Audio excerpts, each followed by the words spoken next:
Hello everyone, my name is Kurazar, and welcome back to the Vintage Story Guide. We are back in the world on a late summer's day, after having put our final piece of the house in here, and I think it's looking quite fine here over our brilliant Purple Heart door, which, by the way, Solston made a wonderful Purple Heart door emoji and added it to our Discord server, so if you want to go and type in Purple Heart door : it's what you get. So, well, you get the regular door, but I thought it was pretty funny. Anyway, I was doing some thinking about today's episode and what the content would be, and I was going to do some landscaping outside, but I thought, you know what? I want to have at least some time with the Jonas devices that we're trying to build here. So I thought today would be a good chance to go and spend some time looking for more Jonas parts. A couple episodes ago, we did some experiments where we went on a couple adventures and found, interestingly, that getting Jonas parts is best done by finding the new 1.19 ruins. And so I think today we're going to go to a new area of the world, new to 1.19, or new as of 1.19, and search primarily for ruins that are below the surface but close to the surface. Because we've had some great luck finding Jonas parts and Jonas assemblies in those kinds of ruins. Now, speaking of ruins, I have heard tell that in 1.19.4, ruins have been overhauled. You will see, however, that we are not in 1.19.4, we are in 1.19.3, if I can get the right Alt key here. And the reason we are is that I was going to update to 1.19.4, but it turns out that is just a release candidate version. It is not yet stable, and there are some bugs in it. And so, since this series is all about using the most recent stable version of the game, we're not going to update just yet. So, I'm going to get some armor ready. I'm going to grab our adventuring gear, probably make us a meal, or at least grab a crock. Probably a crock, honestly. We have plenty of food stored up, and no real rush to make anything else at the moment. And then, I'm going to do some chores overnight. I have some fields to tend to, and I have a couple other items to put away. And once morning hits, we're going to go out on a new adventure. The goal here, though, is that I want to actually build a Jonas device in this episode. And I'm thinking, specifically, either the night vision mask or the rift ward. I would prefer to do the night vision mask, but if we only get enough for, say, this guy, then that's okay. We need a refraction cylinder for each of them. That is actually the only thing missing for the rift ward right now. But for the night vision goggles, we need quite a bit more. We need, I think, an intricately wound spring. In fact, I can go ahead and look here. Oh, I can't turn with the... I'm holding an Alt and my arms are going up and down like crazy. That's pretty funny. Anyway, so we need this guy, we need this guy. This is the same one that we need for the rift ward. We also need the eccentric gearbox. I think we have a couple of those guys. I think we need a dual valence emitter. Let me take a look here. Yes, we don't have one of those yet either. So we need 3 or 4 things for the night vision goggles and only 1 for the rift ward. So I'm kind of happy we don't just find the rift ward part off the bat, but we'll see. Anyway, I'm going to do some chores and I'll see all of you in the morning. Alright everyone, good morning. I've prepped my inventory. As you can see, we have some metal parts and some temporal gears, along with a labeled chest, and you'll see nothing on my back at the moment. That is because I'm going to bring along this to expand our inventory even more. It will slow us down if we carry it while we are adventuring, so I will keep it in our inventory until we need it. And I figured the best way to get to new 1.19 land is going to be to fix up some translocators. Oh hey, pears, neat.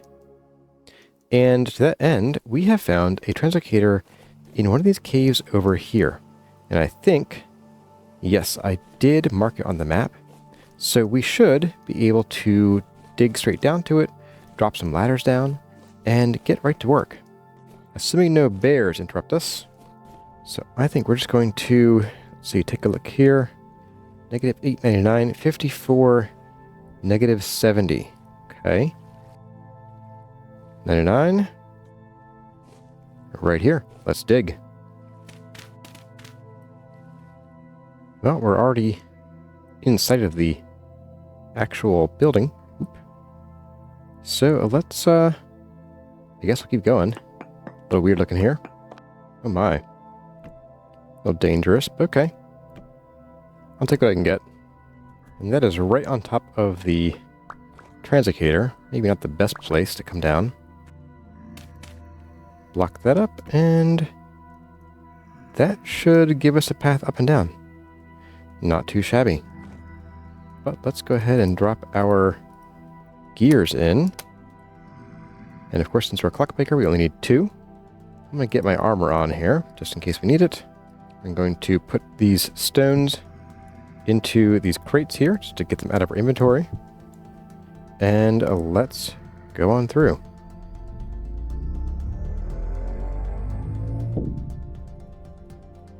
And where are we? Oh, we're pretty high. We're at 84. It's very stormy. Sounds like. Let's go ahead and just block this off for now. Make things easy. And we have some gears. I'm going to leave most of the stuff here. Anything that we don't really need. Whoops, I picked this up by accident. I'll take them anyway. Anything we don't really need or anything that we already have lots of, I'm not going to bother with, like this howl painting again. Come on, game. So, yeah, that's fine. We'll leave all the stuff here. Let's take it to the surface, and let's see where we are. It looks like we are... Where the heck are we? Okay, I see. So we're about 2/3 of the way from home toward our translocator that takes us up to the residence archive. So, we have a key right here. I guess we may as well get our arm back on. Let's make a little translocator note here. And let's give this little place a look. I'm just going to drop a torch right here. Let's find our way back. Let's go this way first. Oh my. This is going to be quite the interesting adventure, I think. I think what I might do for this episode is I might kind of turn this into a bit of a montage while I'm thinking about it. Because I don't really expect there to be anything interesting in all of these caves, as evidenced by this one so far. So I don't think it's really worth your time to rehash a lot of exploration we've done before. Already been here before. So I mark that off at some point.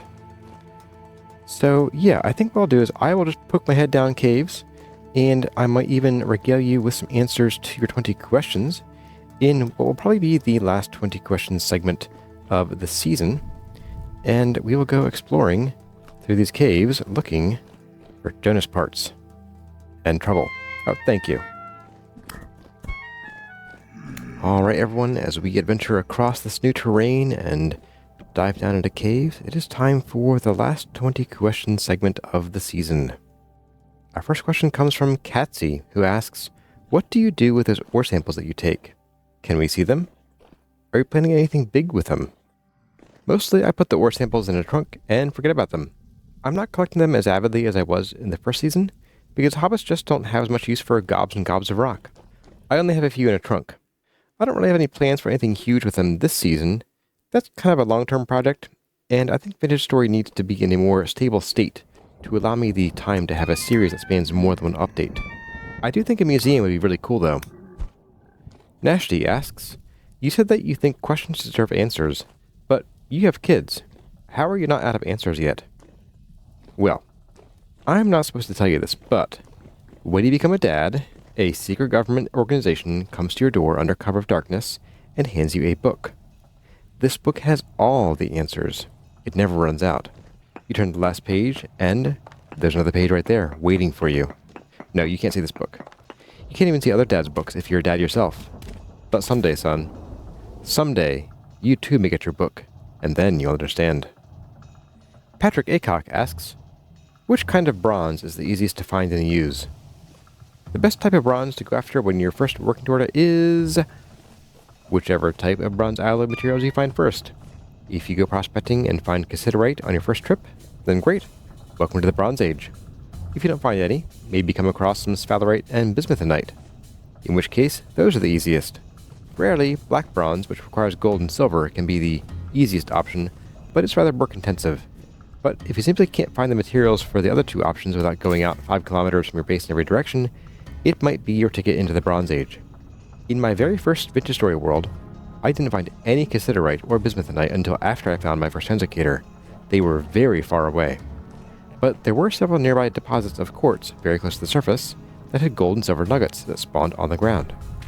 With these and some panning, I was able to get enough to make my first couple black bronze pickaxes, and I tore into those quartz veins and got enough gold and silver to keep going and get to the Iron Age pretty quickly. So here's a ruin that existed prior to 1.19. It does appear to have been altered in this version, so let's give it a dig. Whoa! Okay, that seems dangerous. Now I'm intrigued. So let's go give it a shot. Get our way under here. Without falling down that hole. This was like some well or something, or maybe a sacrificial chamber? I don't know. It just goes and goes, doesn't it?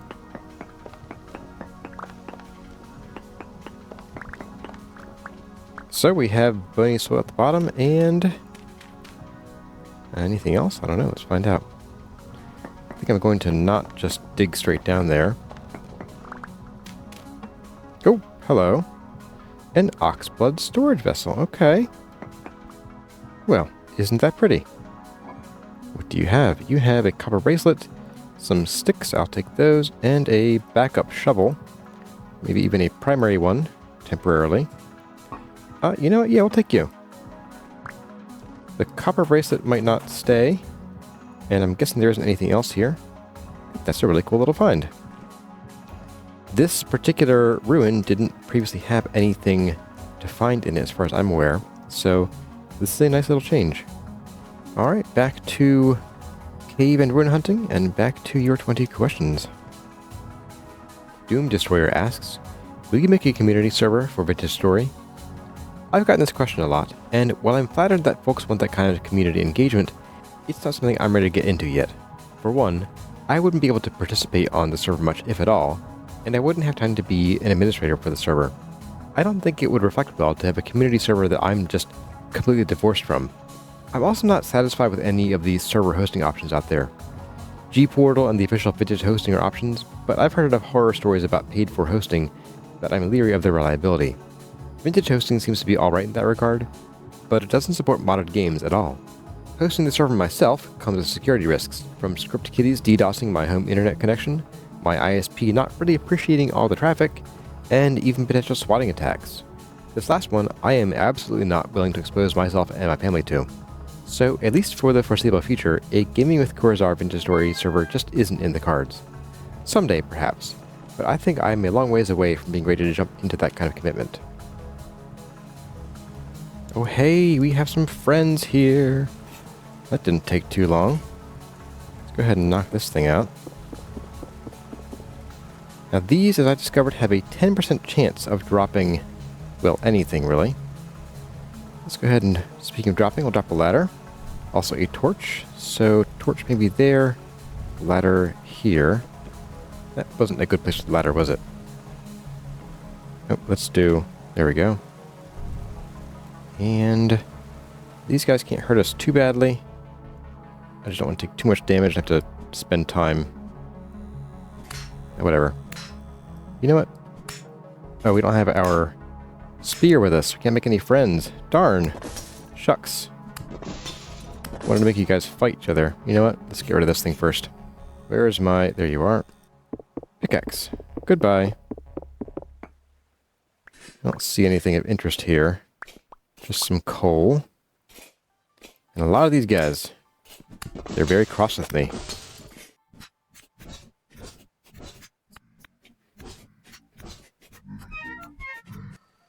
There's one more here. Excuse me. I'm looking for parts, buddy, not you. And... okay.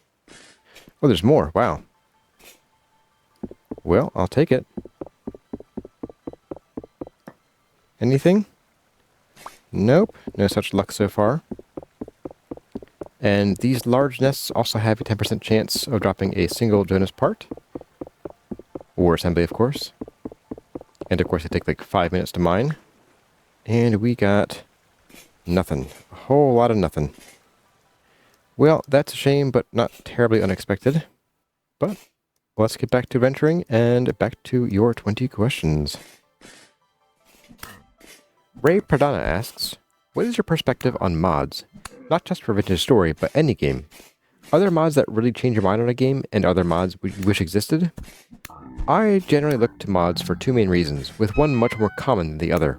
The most common reason I'll install a mod is to enhance my ability to enjoy the game that the developer has created, or, in Vintage Story's case, is still in the middle of creating. That's why the Guide series, in addition to other factors, mostly uses mods that shore up what I see as shortcomings in existing vanilla features. Chisel Tools to make chiseling respect my time, CarryOn to expand my inventory while Tyron is still working on implementing carts. Until recently, Prospector Info to keep notes on what ores I scattered around the world. More rarely, I'll install mods to drastically change a game's experience if I'm really hankering for something new in a system that I already know. I was big into Feed the Beast a number of years ago, and I played some heavily modded Ark for a short while.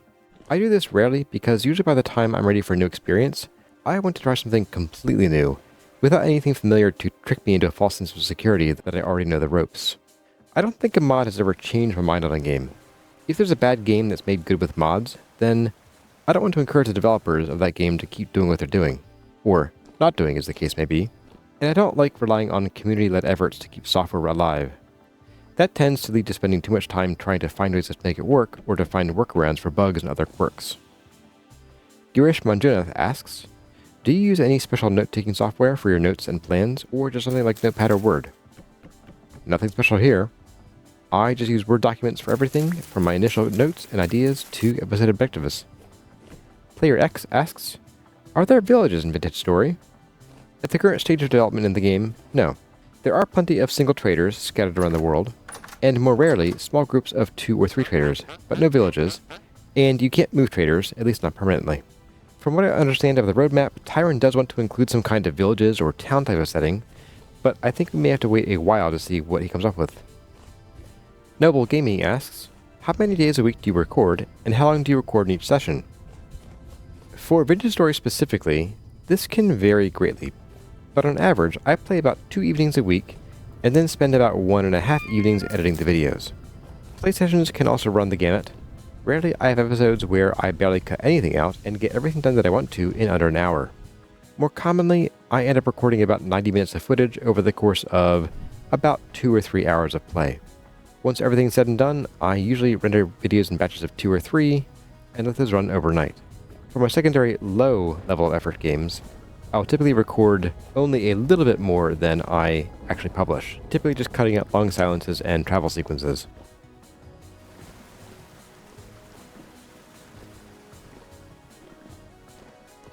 Oh, hey! Okay, not quite what I'm in the mood for, but a translocator's not a bad find. Because we do now have some gears. Yeah. We could buy that treasure map. And since we are in 1.19 zones, we might find something else good. Let's go ahead and mark this guy here. And to get these out of our inventory, we can fix you up. Very neat. Put you on the ground. Bye. So we don't really need that, but let's take our newfound gears. Let's go buy a treasure map from the trader that is up this way. Oh, trader, my trader. Your name was Innis, I believe, right? Also, I noticed that they're using the new doors on trader huts now. Yes, Innis. Hello. Hello, you have a map. I want it. Thank you. So let's go ahead and use this map, and let's see what we get. It's to our north, not too terribly far, actually pretty close to our translocator home. Okay. Now, we don't have any evidence yet that you can find Jonas parts in these buried treasure chests. So this is still exploratory, and we might not really find a whole lot of interest here. Do, however, have this cave that just sort of cuts through, I guess. Okay. Neat little formation to get from place to place. And a neat formation to get from life to the underworld, apparently. Yeah, look at that. You know what, while we're here, let's take a quick peek down. Just goes and goes, doesn't it? Hello, what are you? You're what we're looking for. Oh, man. I hope you are. Tell me you have a chest with some stuff in it that I want. I am just going to go ahead and break this junk out of our way. We have a broken tapestry. That's pretty cool. Let's get down here. We're still stuck on you. We have some beds. We have a lantern. That's pretty cool. And a fur coat. No Jonas parts. We have a ruined thing here, tapestry. I'll take the rest of you, though. And as far as this stuff, you know, I'll take the lantern only because we're going to be using those to decorate later. And that dead stuff can go on the ground. Well, no Jonas part once again. We are now 1 for 4 on Jonas parts from these things. Let's keep going down here, see what we find. Found iron. Found hematite in granite. We found nickel. I hear voices too. And I think this is about where we're going to end this search here. This dive. We're a little deeper than I like to be. No, go away, dude. Yeah, we're just going to make our way back up. Well, let's get out of here and get that treasure chest going on. Okay, so right about here.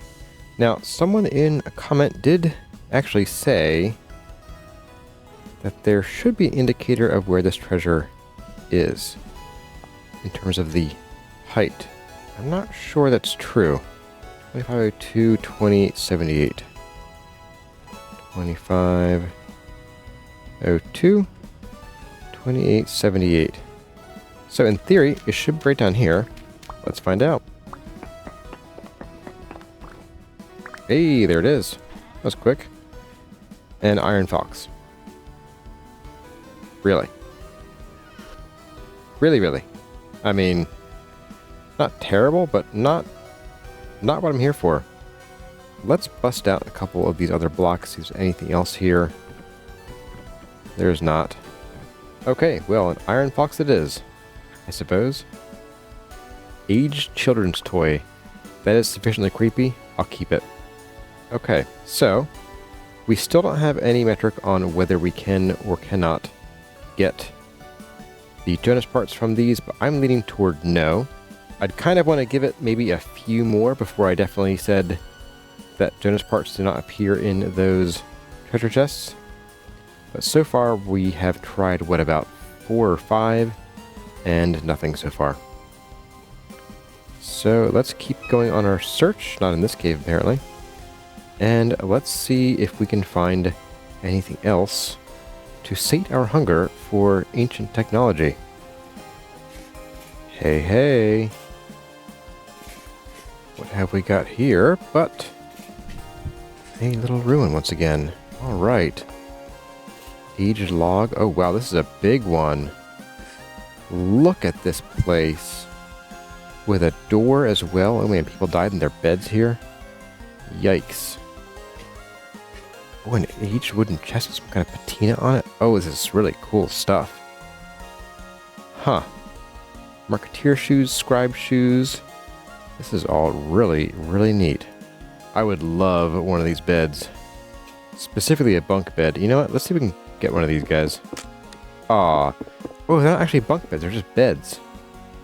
Interesting. Well. Aged short bed. Looks like we cannot use the aged short bed. If we can't really sleep in you, I don't really have much of a use for you. Oh, you'll just go at whatever angle. That's great. Anything in here? What's cooking? Nothing. Some broken pipes. I love the sort of chewed out bits of wood here. And let's see what's going on down here. Ooh. Very spookily. Alright, you go that way. You go there. Hey, what's this stuff? Very neat. Very lacking in Jonas parts still. Not gonna lie. But it's better to get out of the way. Thank you. A chthonic storage vessel. Okay. Let's put the spiderweb like there. And let's pick up this vessel. Yeah. Well, we found very little of what we're looking for so far, but this is a pretty cool find, I would say. You go back to the same place. Yep.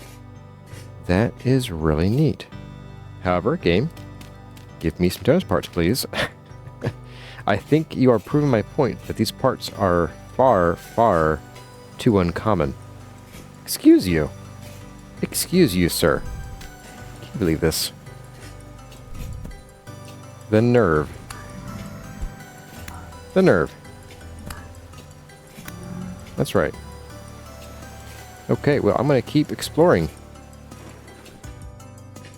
And Darius Gates asks, have you played or checked out the Dresden Files tabletop role-playing game? I've heard of it, but never had a chance to play it.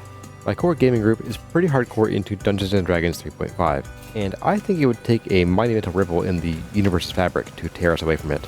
We have 2 games going in the same world, one of which has been going on since 2017. That being said, over the years I have been able to dabble in other systems and settings, such as Deadlands, the Serenity RPG, Mutants and Masterminds, and the first edition of Exalted. I think for the more strongly themed games, they're fun to play once or twice, but then I get tired of them because the setting often becomes too familiar and thus boring to me. Sure, D&D isn't immune to this effect either, but I feel less bound to any setting in D&D, given that we pretty much always play in homebrew worlds, so the only limit to our creations is our collective imaginations. Well everyone, that concludes our final segment of 20 questions for the Vintage Story Guide Season 2. I hope you enjoyed my answers to your questions, and thanks once again to all of you for submitting such thought-provoking questions. We've been adventuring for several days now and delving into many caves, so let's get back to it and see what we found so far. What's that? Ooh, I hear wolves up ahead. And behind me, actually. That is a neat set of ruins, surrounded by terrible, terrible wolves and things. I don't think we'll find any Jonas parts here, but it is really cool to see here. Well, I think in the morning, we'll give this place an explore and see if we can also find any caves nearby, because we have now had luck twice in a row looking for caves near surface ruins, so I'm starting to wonder if that's actually a thing. Wolf, not bear. Okay. Safe. Well, safer. Less unsafe? Alright, good morning everyone. I think we are about getting to the end of our exploration here because, well, several reasons. One, we've been at this for several days. Although I do think that it might be a glitch because I don't think we have gone through enough food. We've gone through 2 pieces of cheese pie and, so far, 1 serving of red meat stew. So, kind of weird that we're not burning this a lot faster than we usually do.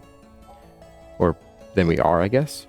But the other reason that I think we're coming to the end of this is, 1, I've had this for about 2.5 hours in real life, and we still only have this other 1 Jonas part.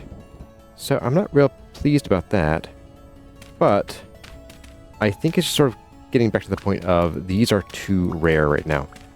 There need to be ways to get them that are more reliable so that we can actually use them to make and enjoy the things that they, have to offer. Now, the other reason I want to quit here soon is that we are surrounded by bears and wolves. I have seen bears off in that direction, so we can get closer and spot them. Ah, there you are, friendo. Bear and a wolf. Wolves, plural. Yeah, no thank you. 1 over there and 1 that disappeared over that way earlier. Is that it? Nope, that's just dirt. So I think we're going to give this place a quick dig, and I'm probably going to head home after a very brief search of the area. Oh, hello. Okay, just jump right in. What are you? Oh, you're cute. Paper. Some more ore books. Some copper. Let's read these scrolls if we can. I guess the scroll is, once again, no longer holding anything for us. How about this book? No? Guess not. Oh, right. The other reason to keep this short is that we are in a very temporally negative area. And while I do want to find out if there is a correlation between surface and subterranean ruins, we're not going to have a lot of time to do that if our stability keeps draining like this. So, okay, so a cute little thing there. You know, cute little place. People died horribly, I'm sure. We have some stone tools. No, thank you. What's down here? Not much.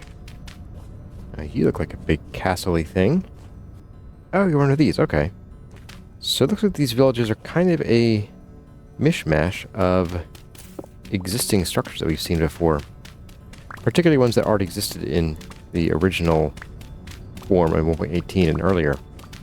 Nothing new there. How about in this mass of floating grass? Anything here to check out? No, not really. How about over here? What are you? You're a different set of stairs here. Ow? That was a stone, okay. Here we go. What is this nonsense? Hello? Don't mind if I do. How do I get to you? You're like boxed in entirely. It must be bauxite. Well, I guess we can bust in the old-fashioned way, of course. Well, well, well. A little hideaway here. I think I'm going to leave this stuff behind. Oh, maybe not you so much. Hello? And you know what? I have not been using this chest, although I didn't want to use it for as long as possible just to avoid the slowdown, but maybe we could take some of this stuff with us. And I think we have just this guy over here. Ah, I know what you are. We're going to have a tool vessel. Oh, your ore today. Interesting. I'm going to leave that. And you should be like a farming vessel? Forage, okay. I guess they're starting to randomize these too. Oh, there's a couple more over here. Okay.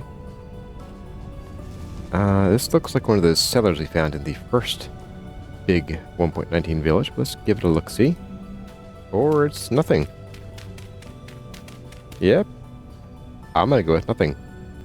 And what do we have over here? We have a food vessel. And probably something to dig down under here. Yeah, look at that. Yeah, here we go. Knock you out.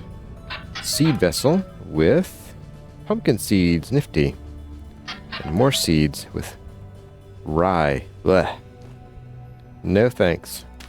Well, let's go, like, down into this clearer area and see if we can spot any caves. I'm not a fan of mingling with the wolves and the bears here, so I feel like this is probably the best bet. Plus, with the visibility being really low in these areas, we're going to need to get out of there anyway. Oh, right near the bear. Great. Well, bear, I have some good news for, well, me, hopefully. And that is that I have a really nice bow. So, you know, that's good news for you too, because it'll be less painful. So, I can back that way if I need to, and... oh, darn it, really? That's right. There's a cave. Look at that. Guarded by the bear. Of course he was. And someone who lives in Dangerville. Tell you, let's go check out Mr. Dangerville first. Another bear. It is. Hello, other bear. I think he's guarding something else that I want to take a look at here. Yes, I believe he is. How rude of you, bear. Standing in my way like that. Yeah, come here, you. Ah, I got you twice. Oh. Don't juke on me. here we go, guys. We have found our very first high fertility soil in the wild. Check it out. Interesting. So it's still pretty visible. But for a second, I thought it was just medium fertility soil against low fertility. But since there was medium around it, it was a bit more obvious what it really was. So that's interesting. Let's actually grab it.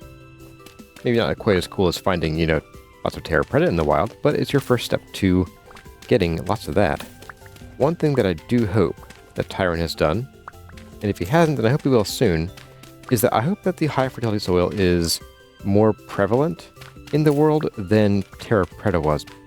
Because I always saw complaints from players who just couldn't find terrapreta because it was very rare, and I feel like it's not as big of a bonus as people make it out to be, that I don't think making it super rare was necessary. Hello, loon, you survival goods trader. You are a loon living out here.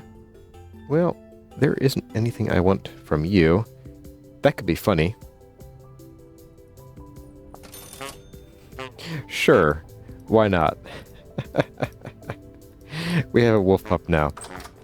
He must be loony because it's also very low stability over there. Alright, let's go check out the cave over here, and then I think this will be the last one before we wrap up the episode. Friends already. So in theory, if my hypothesis is correct, then we might be able to find some more ruins down here. Or a translocator, my goodness. I have had people yelling at me in the chat about finding too many translocators recently. But, I mean, they are everywhere. They really are. That's pretty cool, though. Alright. I'm digging it. Malachite and a Sunny Village cylinder. Ooh, more sticks. Getting kind of low on those. I'm only taking the real good treasure here, the sticks and things. Take this painting, too. Why not?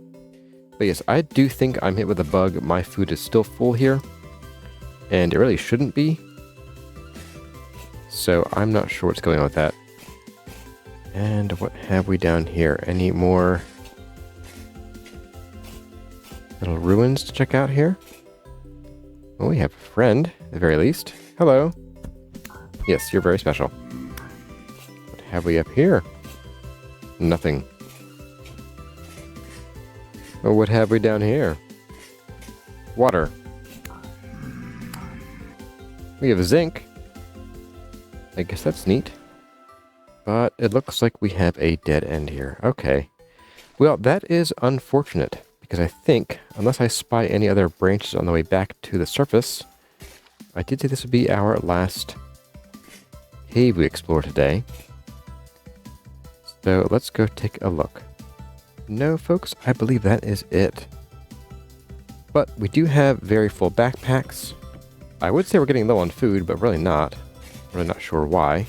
I think it's time for us to head home and wrap up the episode and take a look at our spoils. We did get some pretty cool stuff, even if we didn't get the Jonas parts we wanted.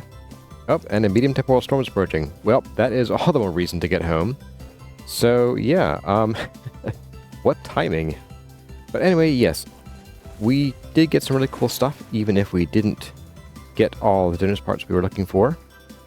And I believe I spy a wolf just out swimming around the water here. It's always great. And there's a bear. Yeah, I'm not so sure that the whole bear situation has been resolved yet, because this is not very foresty.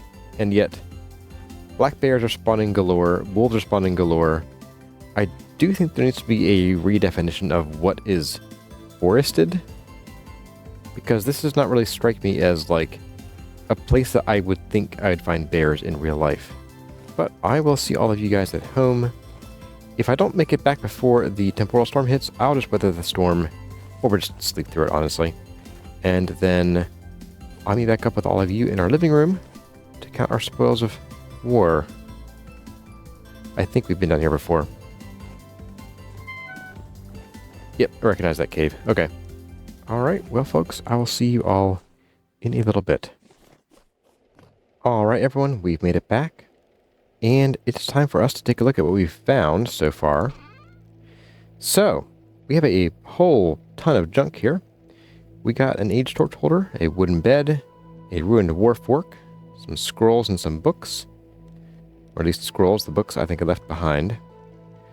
Some aged children's toys, which I think are a really fun, somewhat creepy little thing to have.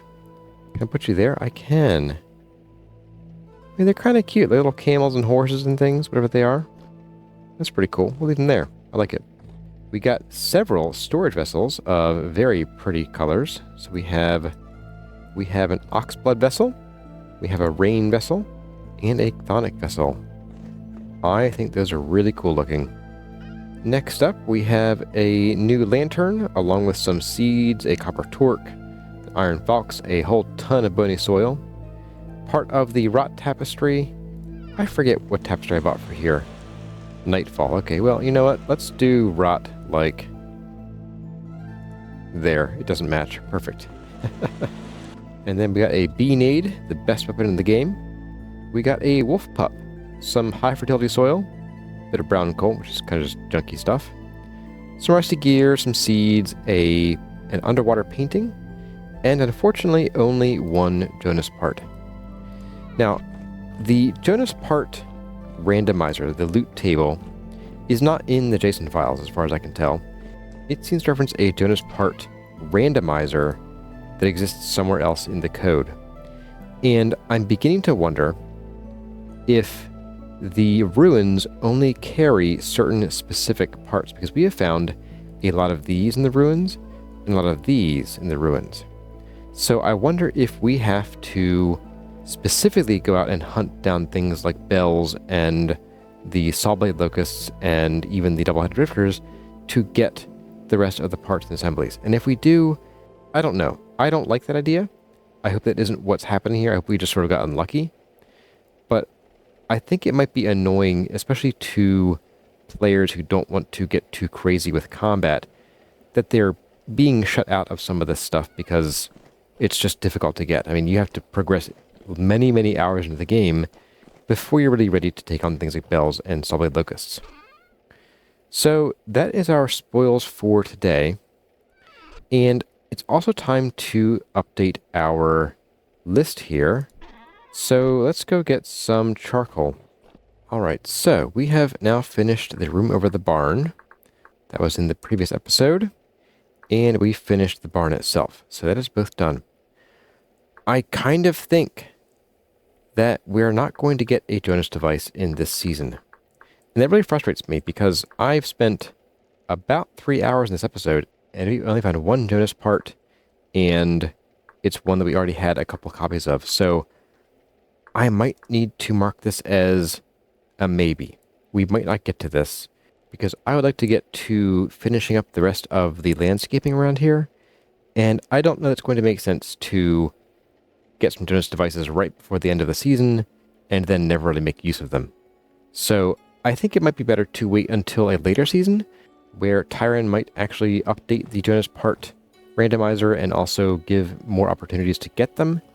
And that may make them more accessible to us and to other players, because we are at this point about 270 something hours in, I believe, and we still cannot make a single Jonas device, except I think the resonator. Nope, we couldn't. We don't have the intricately wound spring or the dual valence emitter. So yeah, no, moot point. We cannot make a single Jonas device. So yeah, that I think needs to be updated and make these more accessible to players in general. Well, everyone, that's going to about do it for the episode. I hope you enjoyed our little romp through the new translocator and got a good look at everything to be found in 1.19 as far as the ruins and high fertility soil and number of bears spawning. We are getting very near the end of the season, and I have something new planned for probably a week or two after the end of the season.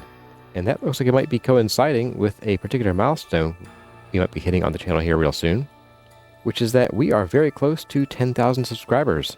As of today, we are about 350 short of that mile marker.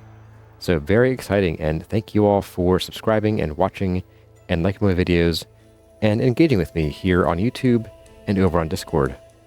If you enjoyed the episode, let me know by leaving a like or a comment below, and I'd love to have you subscribe if that's your thing. But I guess I better get going and deal with this temporal storm. So, as always, my name has been Corazar. Thank you all for watching, and I'll see you in the next one.